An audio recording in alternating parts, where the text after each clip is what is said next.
Τα κοιτάω. Hazır mısın? I will talk to you, Yes, please.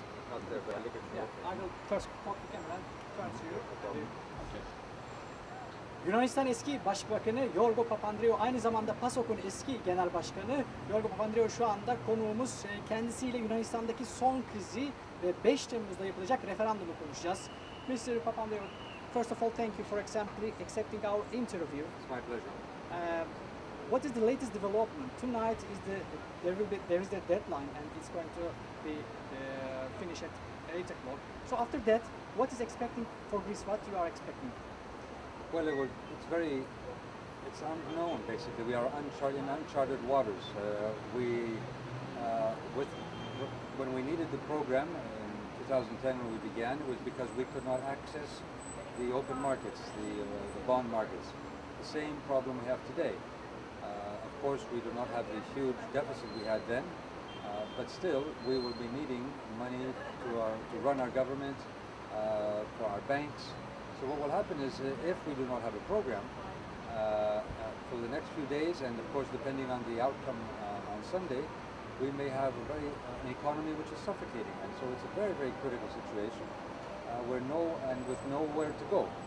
So I think that I have been in favor of a referendum, but not the way this government has done it. First of all, I had asked that they actually have an agreement, and the government supports the agreement in a referendum and gives the time to inform the Greek people. Here we have no agreement, we don't know what we are voting on. The government has been saying a no, which in the end is becoming a yes or a no in the Eurozone. That would be the basic issue. And finally, we're doing it in such a short time that really there is no time for debate and understanding, and this will polarize the Greek society. Mr. Tsipras said that he's going to resign on Sunday if there will be a yes vote. So, is this can be a solution if the rest of the parties, the opposition parties, is going to form a government in the parliament? Is this can be a solution? Well, he has the majority right now, and I think it will be difficult to have another majority. However, the one possibility, if there is a yes vote, is that there becomes a more ecumenical, a more national government with many parties for a period of time to negotiate an agreement. And then once we have an agreement, we have an extension of the program for some months. And once the agreement is made, then after that we can go to elections and form a new government. But I would see that it would be very difficult to go directly to elections because we have no program, no funding, the banks are closed, and that would be for another month in the middle of the summer with the tourist season. It would be very, very difficult for the country. My last question is about Turkey and Greece relations. Where do you see the Turkish position at this crisis? And yesterday, a Turkish member of parliament said that asked to Turkish governments why you didn't give to Greece this money to pay the IMF 1.6 billion euro. How do you see this thing?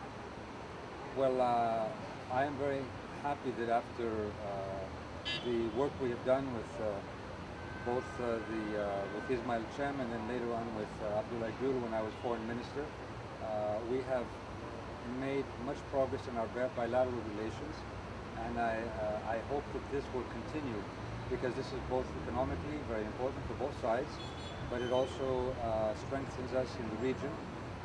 And even though we have been going through a crisis, Turkey went through a crisis in 2002 with the banking sector. Of course, you had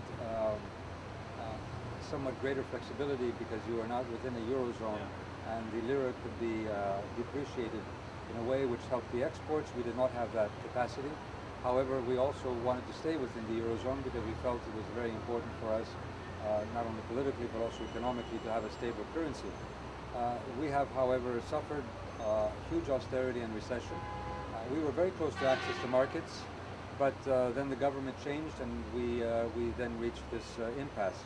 I hope that we will have continuing close relations, and I see that developing economic relations are tourism from both sides, energy cooperation, industry and trade.